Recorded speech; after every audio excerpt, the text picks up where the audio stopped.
Cumprimento a todos com a paz do Senhor Jesus, a todos vocês que estão chegando aqui no canal Thiago Lima EBD, sejam bem-vindos, que Deus os abençoe.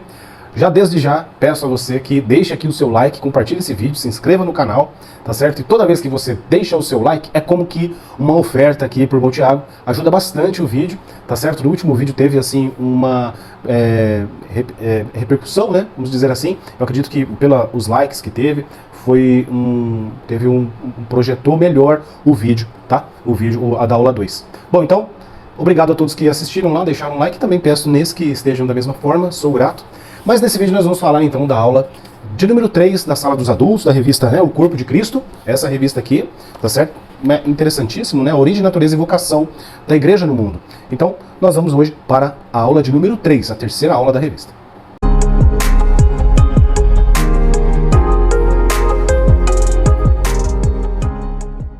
Então, na aula de número 3, a natureza da igreja. Esse é o tema da lição de número 3.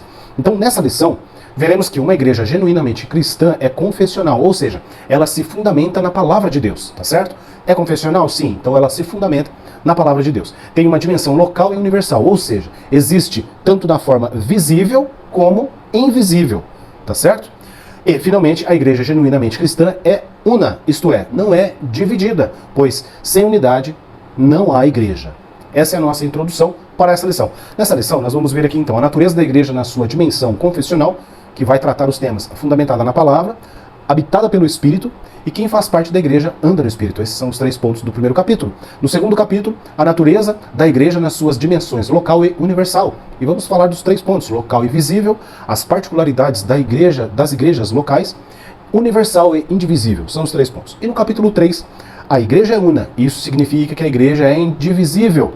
O ponto 2 aqui, unidade na igreja, e o 3, diversidade na unidade. Então esse é o resumo do que nós vamos tratar nesse vídeo, falar um pouco a respeito dessa lição. Então nesse capítulo estudaremos sobre a natureza da igreja a partir da dimensão confessional, né, local, universal e comunitária. A igreja é um organismo vivo, cuja cabeça é quem? Cristo, que possui os seus fundamentos. Nesse aspecto, a igreja possui crenças e práticas que lhe são próprias e que revelam o que ela é na essência. Assim dizemos que uma igreja genuinamente cristã é confessional, porque possui como fundamento a palavra de Deus, tá certo? Essa palavra pode ser descrita como o próprio Cristo, a palavra encarnada e a Bíblia e a palavra inspirada. Dizemos que outro aspecto que reflete a natureza da igreja pode ser visto nas suas dimensões local e universal, visível e invisível. Então, nesse aspecto, a igreja possui um aspecto temporal e atemporal. Ela é formada tanto pelos santos vivos como os que já estão na glória. Por último, podemos nos referir à dimensão comunitária da igreja como expressão da sua natureza. A igreja não existe fora da dimensão comunitária. Ela é um corpo e, como corpo, existe pela união dos seus membros. E também, a igreja é logocêntrica. Olha só, logocêntrica. Isso significa dizer que ela é centrada na palavra de Deus. Aqui nos referimos tanto à palavra viva, Cristo, como à palavra escrita, a Bíblia. Então, no capítulo 12 de Coríntios, temos uma das mais belas analogias sobre a igreja, né, quando Paulo compara como um corpo humano. Ali o apóstolo vai tratar sobre a unidade da igreja no contexto dos carismas do Espírito. Esse capítulo, contudo, não está isolado, sendo escrito num contexto em que Cristo deve ser visto como o centro. Anteriormente, o apóstolo escreveu: porque ninguém pode pôr outro fundamento além do que já está posto, o qual é Jesus Cristo. 1 Coríntios 3:11. Isso significa que Jesus, a palavra viva, é de fato o centro da igreja. Essa é uma reflexão do primeiro ponto do capítulo 1. No capítulo 2, habitada pelo Espírito. Eu grifei aqui o texto da revista que diz: a igreja é habitada pelo Espírito, dirigida e capacitada por Ele. O Espírito Santo é a força motriz da igreja. Sabe o que é a força motriz? É a força inicial, é da onde tudo começa. É o centro, né, da força. Olha, força motriz. Interessante, né? Nas fazendas antigas, qual era a força motriz daquela fazenda? Né, você sabe disso? Claramente, a gente entende que eram os moinhos, né, que se instalavam nos córregos, nos rios, naquela água corrente, aquela roda de madeira, né, ou até mesmo de metal. Algumas fazendas tinham as rodas de metais, e aquilo ali gerava, era a força motriz, ou seja, é dali que saía a força para fazer todo o maquinário daquela fazenda, antigamente, aqui no Brasil mesmo. funcionar, tanto as fazendas cafeeiras como tantas outras, né, ou produzindo outras coisas. Então, o Espírito Santo na igreja é a força motriz, é dele que vem todo esse conjunto de igreja, tudo que nós pensamos sobre a igreja é do Espírito Santo que vem essa força para fazer, caminhar, prosseguir, e como já li aqui, né, a própria revista diz, dirigida e capacitada pelo Espírito, né? Muito bem. Eu coloquei aqui uma meditação, algo assim, uma lista um pouco extensa, né? São 20 itens, né, do que o Espírito Santo nos ajuda, o que o Espírito Santo faz em nós, né? Como ele é a força motriz, então, o que ele gera em nós, o que nós conseguimos não aproveitar, mas o que nós conseguimos fazer através dessa força motriz. Lembra da fazenda que eu acabei de dar o exemplo? Então, eles fazem, né, com que, o exemplo, a fazenda que faz o café, né, na moagem, acho que é moagem, né, que fala, do café e tal. Então tá, agora aqui na igreja, para nós, o que o Espírito Santo faz com que nós desempenhamos, né? Ou o que ele nos ajuda, ou o que ele influencia na nossa vida. Então, de 1 a 20, eu vou falar rapidamente aqui, tá? Andar nos seus estatutos, Ezequiel 36, 27. Fica conosco para sempre, João 14, 16. Habita em nós, João 14, 17. Somos templo do Espírito Santo, 1 Coríntios 3, 16. Nos ensina todas as coisas, João 14, 26. Nos faz testificar do Senhor Jesus, Atos 1, 8. Nos faz enviado por Jesus, enviado por Jesus, o Espírito Santo, João 16, 7. O Espírito Santo vivifica, Romanos 8, 2. Nos dá esperança sem confusão, Romanos 5, 5. Já foram 10, né? Outros 10. Nos faz herdeiros de Deus e co-herdeiros de Cristo, Romanos 8, 17. Testifica que somos filhos de Deus, Romanos 8, 16. Se andar no segundo Espírito, nenhuma condenação há, Romanos 8, 1. Ele ajuda em nossas fraquezas e intercede por nós, Romanos 8, 26.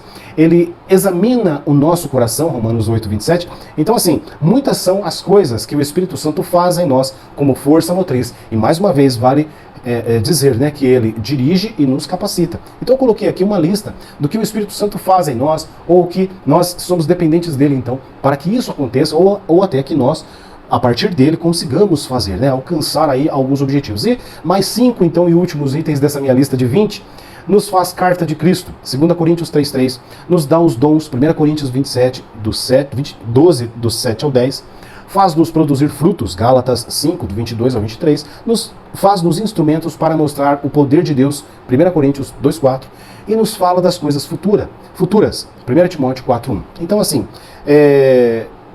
nós precisamos entender que, se nós estamos falando da natureza da igreja, né, e nós estamos no primeiro capítulo, que é a natureza da igreja na sua dimensão confessional, o que é ser confessional? É que nós temos a palavra de Deus como o centro, né, é o fundamento da igreja, e aqui ele vem falando, então, fundamentado na palavra, no primeiro ponto.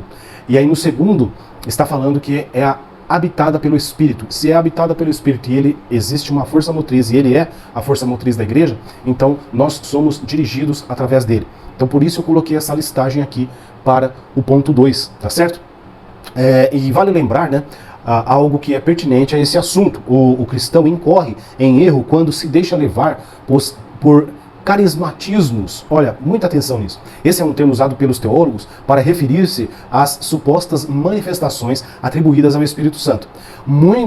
Olhem bem, muito do que tem passado como obra do Espírito no contexto do movimento evangélico brasileiro não passa de carismatismos, certo? Não é fogo do Pentecostes, mas uma fumaça cinzenta proveniente da carne. E aí a gente vê, para entender isso que eu falei, simples, da onde surgem muitos memes hoje, né? Infelizmente, estão aí nas redes sociais. E os resultados estão aí, né? E aí aqui no estudo, algo mais sério, não falando em memes, mas os resultados estão aí.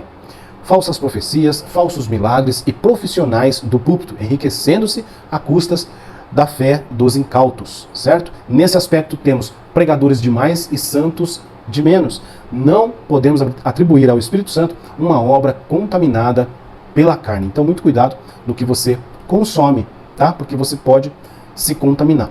E o terceiro ponto completa esse segundo, né, que é o a seguir: quem faz parte da igreja anda no Espírito, certo? Então aqui eu coloquei assim: quem faz parte da igreja anda no Espírito? Eu fiz como que uma pergunta. Quando alguém responde a mensagem da cruz, sim, né, então é produzido nela o quê? A certeza da salvação. E agora passa, né, pelo processo da regeneração, ser dirigida pelo Espírito. E esse processo da regeneração, ela vai, né, acabar aqui e como que um conjunto da santificação. Então, realmente, nós vemos esse trabalhar do Espírito Santo de forma genuína, é claro, não existe outra forma, né, senão genuína, tratando-se do Espírito Santo, né, a santificação, e aí nós vemos isso nitidamente nas pessoas. Então, o Espírito, ele capacita, habilita e direciona o crente. O que essa frase pode nos dizer mais? Então, o Espírito é o poder que qualifica e orienta a vida do crente. Tá certo? Muito bem, e olha aí, eu coloquei aqui 3 versículos para fechar esse ponto, que é Romanos 8,14, que nos diz assim: porque todos os que são guiados pelo Espírito de Deus, esses são filhos de Deus. Romanos 8,16, o mesmo Espírito testifica com o nosso Espírito que somos filhos de Deus. E Gálatas 5, 16 e 17, que diz: digo, porém, andai em espírito, e não cumprireis as concupiscências da carne, porque a carne cobiça contra o espírito, e o espírito contra a carne, e esses opõem-se um ao outro, para que não façais o que quereis. Então, é claro, né, nítido, certas coisas que nós vemos por aí, né, em alguns lugares que realmente não é uma manifestação do espírito, e muitas vezes são charlatões aí que estão enganando, né, pessoas que, infelizmente, né, não leem a Bíblia. É uma pena, nós estamos em um país que, graças a Deus, temos a liberdade de ler a palavra de Deus, e muitas pessoas têm desprezado essa riqueza, que é o poder, o acesso à leitura da Escritura, né? E aí acabam sendo levados por esses charlatões, né? Capítulo 2, a natureza da igreja nas suas dimensões, local e universal. Então, a igreja local é composta de cristãos identificados como um corpo constituído, adorando em uma localidade. Então, essa é a local e visível, tá certo? É a igreja que nós fazemos parte, né? Se nós lermos aqui o texto da revista, nós vamos entender claramente que é simples assim esse ponto. Então, os membros de uma igreja local formam a igreja, mesmo quando não estão reunidos, fato que pode ser verificado em Atos 14, 27.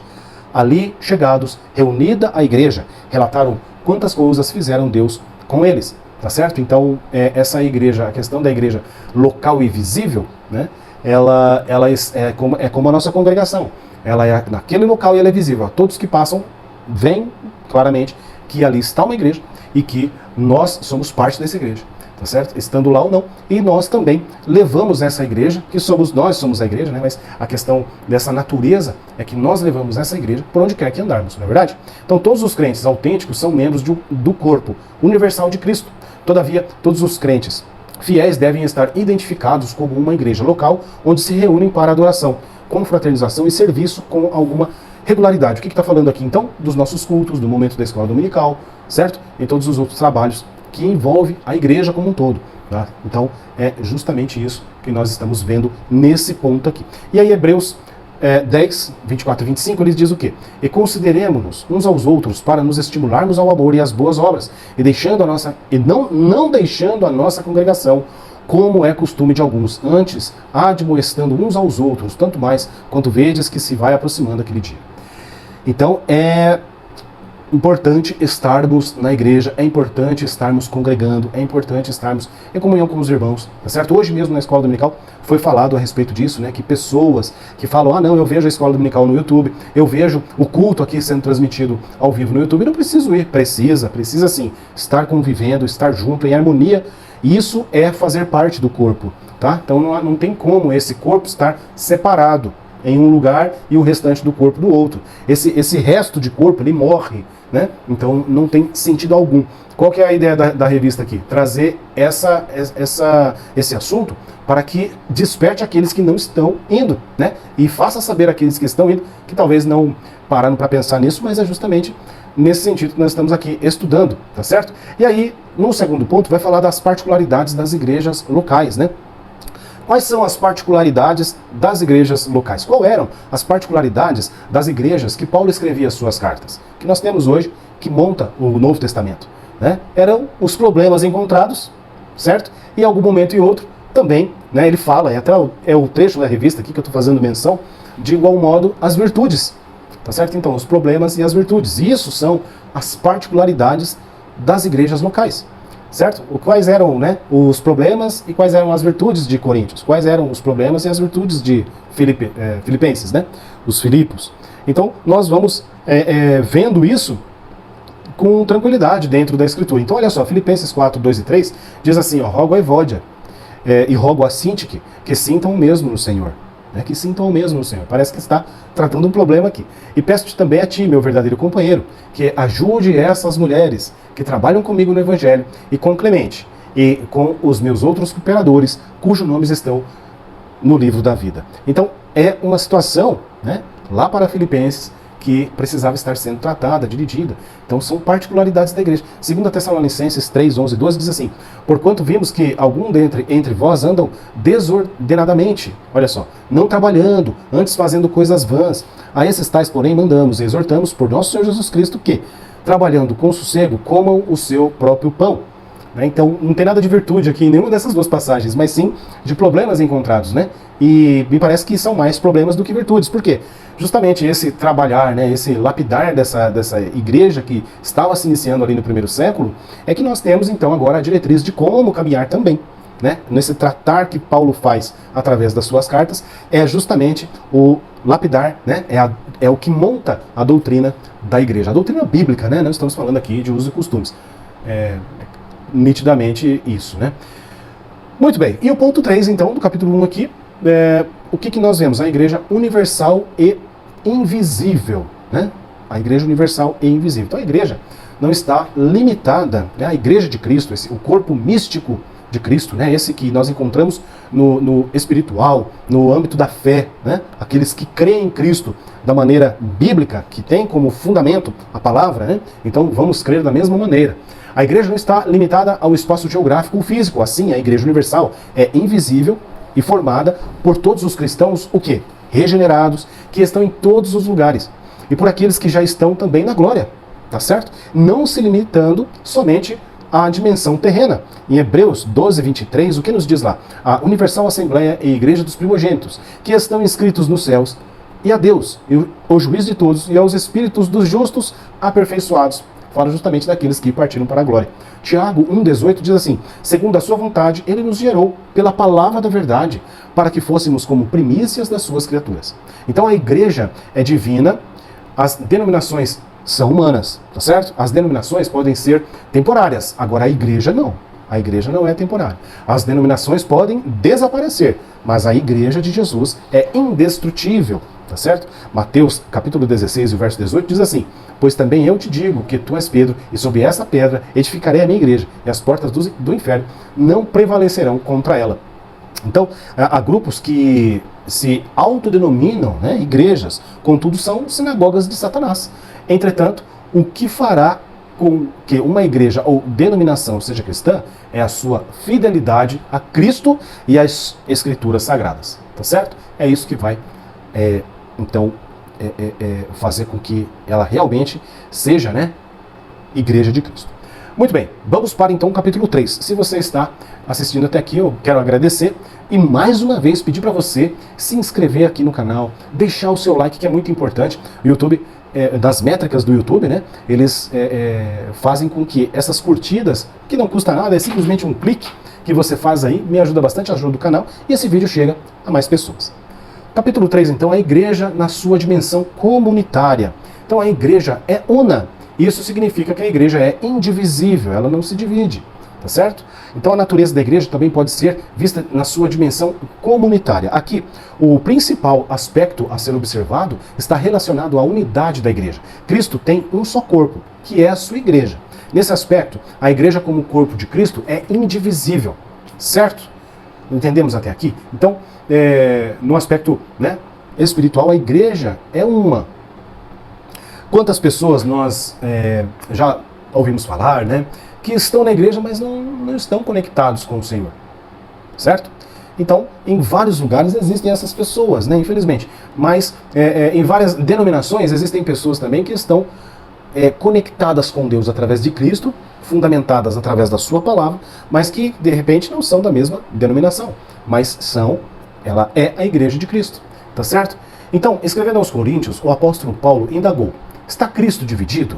Né? No capítulo 12 da sua primeira epístola aos Coríntios, Paulo mostra uma analogia da igreja como um corpo humano a fim de destacar a sua harmonia e unidade. Olha só, eu falei agora mesmo que não é possível uma pessoa dizer que é igreja estando ela em casa e não estando no culto, né? Ela dizendo: não, mas eu não preciso.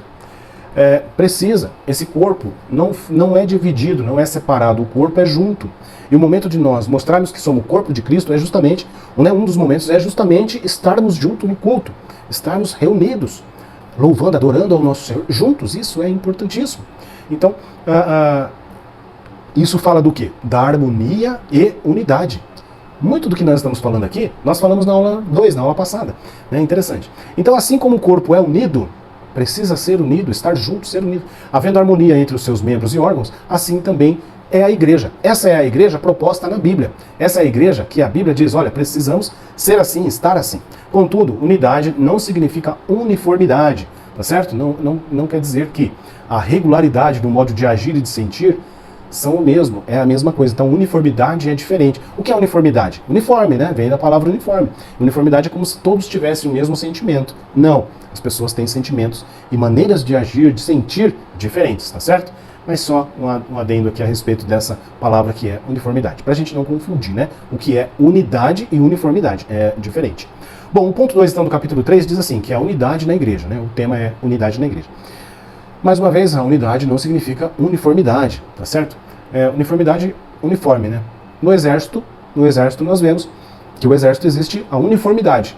Todos eles têm que agir da mesma maneira. Quando nós vemos um desfile, eles estão agindo da mesma maneira, né? Assim não é na igreja, tá? Então, cada um tem uma maneira de agir, reagir, tá certo? De sentir as coisas. Então, vamos com calma nesse ponto. Então, a estrutura de uma determinada igreja não necessariamente é de outra, tá certo? Há uma série de coisas a serem consideradas nessa questão. Isso pode ser visto, por exemplo, dentro até mesmo de um mesmo corpo denominacional. No contexto das Assembleias de Deus no Brasil, por exemplo, embora se possua a mesma base governamental e doutrinária comum, é possível, contudo, perceber-se liturgias e costumes diferentes. Perceberam? É isso, esse é o ponto. Isso se deve, muitas vezes, aos regionalismos característicos de cada lugar. Regionalismos, é regional, tá certo? Se princípios bíblicos não estão sendo quebrados, então é possível manter-se a unidade dentro dessa diversidade, certo? Isso é o que fala o ponto 2, unidade na igreja, tá? É justamente essa a questão do ponto 2, falando da unidade na igreja, que independente de estar em um lugar ou outro, pode ser sim a liturgia mudada, porém o principal, que é o fundamento para a fé desses irmãos, é o mesmo, né? Na Assembleia de Deus nós vemos isso, que existem vários lugares no Brasil hoje que em um culto e outro, algumas coisas são diferentes, né? Dentro da liturgia, mas a base da crença, a sua confissão de fé é a mesma.